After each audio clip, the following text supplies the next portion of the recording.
I'm here to talk about teenagers and young adults with epilepsy. I just feel that there's not enough support groups out there for teens with epilepsy, and I feel that teens and young adults are the ones that need to talk about it most, just to stay sane, because I know being in college and having epilepsy like I do is not easy, and it's not easy in high school, and it's probably not easy right out of college either. I have yet to figure that out, but we'll get there when we get there. So, a little bit of background about me. I was diagnosed when I was 15, finally figuring out that my problem was absence seizures. And so, my first step was starting medication, hopefully, after tests, MRIs, EEGs, CAT scans. You name it, I took some kind of crazy test on my head. I was started on medication. The first medication I was on was not strong enough and actually caused me to have more seizures. And in September of 2009 is when I had my first grand mal seizure. It was terrifying. That wasn't fun. But I had about 6 grand mal seizures over the course of about a year.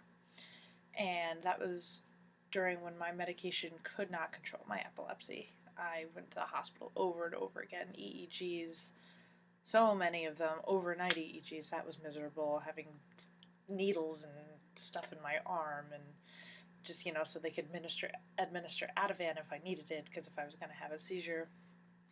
Basically, 15, 16 years old was not a great part of my life. And as far as it being controlled now, it is. I thank God for that every day, because I know a lot of people have much more of a struggle with it than I do, and I'm really thankful. But I'll give you a little taste of what I have to do every day. This is my pill box, and it's large. Like, an 18-year-old shouldn't need to have this. But basically, I've got every day of the week, at night, and in the morning. I take 14 pills a day total. I'm on two different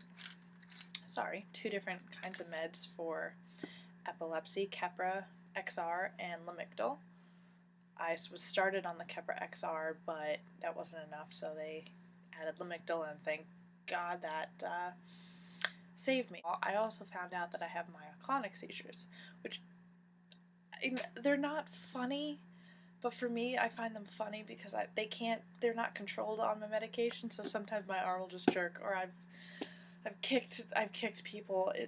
I turn it into humor, because there's not enough time in a day to dread epilepsy. The best thing I can recommend to really feel good about advocating for your disorder is getting yourself involved. I do the National Walk for Epilepsy every year in Washington, D.C., and I absolutely love it. This year I won't be able to because I'm in college, but I'm going to be a virtual walker, and I'll raise money that way, and I'll also sell the Epilepsy Foundation of America wristbands. So that'll hopefully raise money, because last year they were able to raise enough money to find out that migraines are associated with epilepsy, which really helped me because I have migraines. And now that I know that it's because of my epilepsy, has really, really changed a lot for my health. Now that I know that I can do something about it and not just suffer through. So because I participated in something to raise money, I actually got something done that benefited me. And that is honestly, truly the most amazing feeling. And when Team Epilepsy put that article up about headaches and epilepsy, was just like, it was amazing. It was amazing because I had truly felt that I had made a difference, and I think that's a big thing that matters. Is if you truly want to make a difference, you have to take that step. As far as what you can do to handle having epilepsy in college, is just don't let other students' reactions bother you. My teacher showed a video of someone having a seizure. Kids got scared. My classmates got scared, and a couple classmates made a few comments that I didn't really appreciate. But you can't let those comments, like saying, "Oh wow, what a freak," or stuff like that that people really did actually say, don't let that affect you, because honestly, I truly think that no one knows what it's like to have epilepsy unless you have it.